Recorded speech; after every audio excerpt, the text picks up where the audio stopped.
범인이 전화를 걸어온 건 납치한 그날 밤이었어요. 9살 아이를 데려가 놓고 몇 시간 만에 전화를 걸었어요. 7천만 원을 준비해라. 근데 이 범인 그냥 담대한 게 아니에요. 44일 동안 60번 전화를 걸면서 경찰을 가지고 놀았어요. 그리고 끝내 잡히지 않았어요. 근데 이 얘기 들을수록 어이없는 부분이 계속 나와요.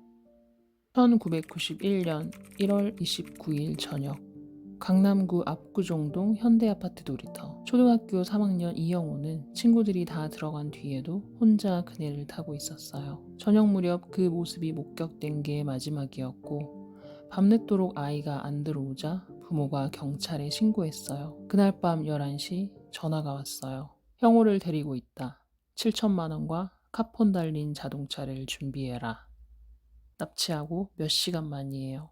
여기서부터 이 범인이 보통이 아니라는 게 드러나요. 첫 번째 전화를 건 직후 범인은 바로 다시 전화를 걸었어요. 서초경찰서 형사입니다. 거기 형사들 좀 바꿔주세요. 경찰에 신고했는지 확인하려고 형사인 척 연기를 한 거예요. 이게 시작이었어요. 범인은 이후 시내 곳곳으로 아버지를 불러냈어요. 김포공항, 충무로, 교보빌딩 앞. 경찰이 매번 잠복했어요. 근데 범인은 나타나지 않았어요. 왜냐면 범인이 현장을 직접 지켜보고 있었거든요. 한 번은 약속 장소 근처에서 좀도둑 2명이 돈을 건드리려 했어요. 경찰이 이 좀도둑들을 범인으로 착각해서 잡는 사이 진짜 범인은 유유히 사라졌고, 그날 범인이 건 전화만 16통이에요. 근데 범인이 이렇게 현장을 꿰고 있었던 건 이유가 있어요. 44일 동안 걸려온 전화 60통. 수사팀이 역추적해보니까 전화 대부분이 압구정 현대아파트 반경 2km 안에 있는 공중전화에서 걸려왔어요.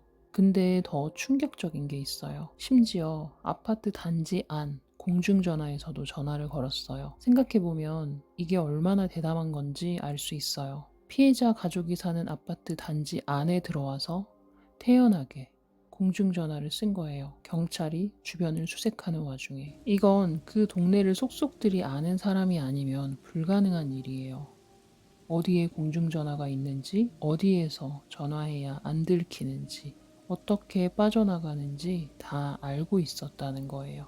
그러니까 수사팀도 알았어요. 이 범인 동네 사람이다. 그렇게 44일이 지났어요. 드디어 기회가 왔어요. 범인이 양화대교 근처 철제박스에 돈을 두라고 했어요. 경찰이 잠복했고 이번엔 진짜 잡을 수 있었어요. 근데 형사들이 철제박스 위치를 혼동했어요.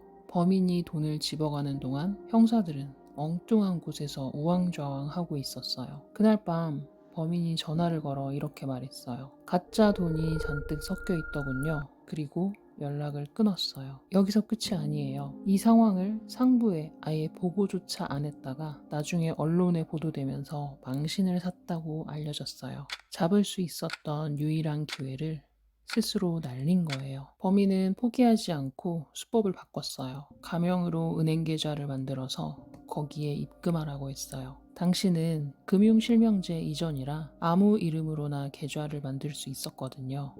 경찰이 계좌를 추적했어요. 드디어 한 남자가 은행에 나타났고 인출을 시도했어요. 은행원은 수상하다고 느꼈지만 망설였어요. 그 찰나에 남자는 통장을 낚아채고 달아났어요. 그 은행엔 CCTV가 없었고, 근데 여기서 또 어이없는 일이 있어요. 경찰이 은행에 사고계좌라는 문구만 넣어뒀을 뿐 은행원이 어떻게 대처해야 하는지 아무 지침도 안 알려줬다고 알고 있어요. 막상 범인이 나타나자 은행원 혼자 당황할 수밖에 없었고, 그러고는 그 책임을 은행원 탓으로 돌렸다는 얘기가 있어요. 수사 과정에서 범인 목소리를 성문 분석했어요.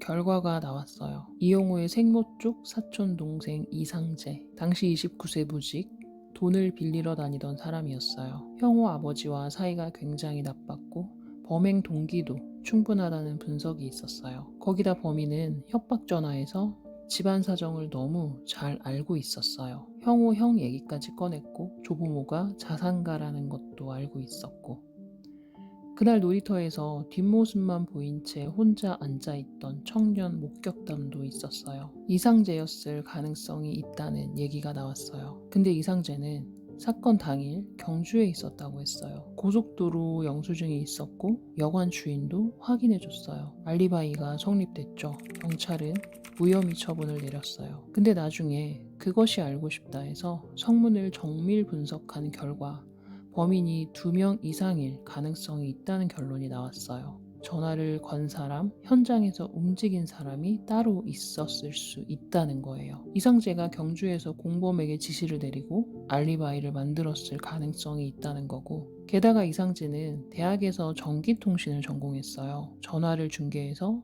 알리바이 조작이 기술적으로 가능했던 사람이라는 분석도 있어요. 다만 이건 어디까지나 의혹 수준이에요. 이상재는 무혐의 처분을 받았지만 그 가능성은 아직도 열려 있습니다. 수사는 15년간 이어졌어요. 수백 명을 조사했고 DNA 재수사도 했어요. 근데 결정적인 증거가 없었어요. 화성 연쇄살인은 범인 유전자가 있어서 30년 만에 해결됐어요. 근데 이 사건은 목소리 말고 아무것도 없어요. 그리고 결정적으로 초동수사에서 주변 인물 조사가 제대로 이루어지지 않았어요. 처음부터 수사 방향이 흔들렸고 결정적인 순간마다 한 발씩 늦었어요. 2006년 1월 28일 공소시효가 만료됐어요. 이제 잡아도 처벌할 수 없어요. 형우의 아버지인 이우실은 나중에 인터뷰에서 이렇게 말했어요. 처벌보다도 왜 아들을 죽였는지를 물어보고 싶다. 그리고 아들 이름 형우의 형과 자신의 이름에서 우를 따서 형우개발이라는 회사를 차렸어요. 그게 아버지가 아들을 기억하는 방식이었어요.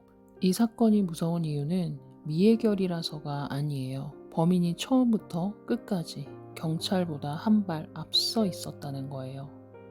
철저하게 준비했고 치밀하게 움직였고 흔적을 남기지 않았어요. 근데 경찰은 결정적인 순간마다 실수를 했고 그 실수마저 숨겼어요. 그리고 범인은 지금도 어딘가에서 평범하게 살고 있을 거예요. 9살 아이한테 한 일을 안고서. 그게 제일 무서웠어요. 다음 시간에는 분위기 완전히 바꿔서 우주 얘기 해볼게요. 일론 머스크가 화성에 가겠다고 했어요. 근데 과학자들은 이렇게 말해요. 화성에서 생명체가 발견되는 날이 인류한테 최악의 날일 수 있다고요. 왜 그런지 다음 시간에 얘기해 볼게요. 궁금하면 구독하고 같이 들어요. 썰 아카이브였습니다.